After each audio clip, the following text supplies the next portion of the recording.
উৎসব পার্বণে ঘরমুখী মানুষের এই ঢল চিরচেনা হলেও এবারের আয়োজন একটু আলাদাই বটে। এবারই প্রথম ঈদের আগে পরে মিলিয়ে 5 দিন সরকারি ছুটির সঙ্গে সাপ্তাহিক ও একদিন নির্বাহী আদেশে অফিস আদালত বন্ধে বাড়তি যোগ হয়েছে আরও 4 দিন। সব মিলিয়ে টানা 9 দিনের ছুটি উদযাপনে বাড়ির পানে নগরবাসী। এতদিন লঞ্চে তেমন ভিড় না হলেও ছুটি শুরুর আগের দিন সদরঘাটের চিত্র ছিল ভিন্ন। তবে ঈদের 3-4 দিন আগেই বাড়ি ফেরার সুযোগ পেয়ে উচ্ছ্বসিত দক্ষিণবঙ্গের মানুষ।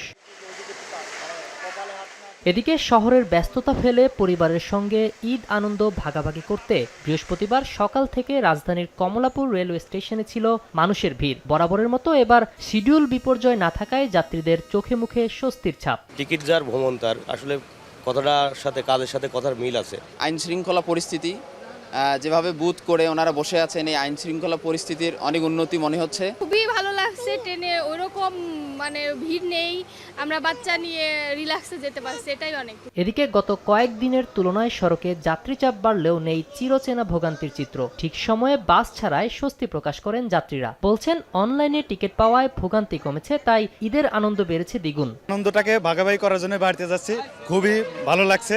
অনলাইনে আসার পর শুধু আমি ভেরিফিকেশন করলাম, চেক করলাম, দেখি যে না আমার টিকিটটা কনফার্ম করা আছে। এদিকে ঈদ যাত্রা নির্বিঘ্ন করতে 3 স্তরে নিরাপত্তা থাকবে বলে জানিয়েছে র্যাব। ছিনতাইকারী ও মলম পার্টি থেকে সুরক্ষা দিতে সাদা পোশাকে টহলের পাশাপাশি মহাসড়কে কাজ করছে হাইওয়ে পুলিশের 4000-এর বেশি সদস্য। সাখাওয়াত হোসেন শাহ, সময় সংবাদ, ঢাকা।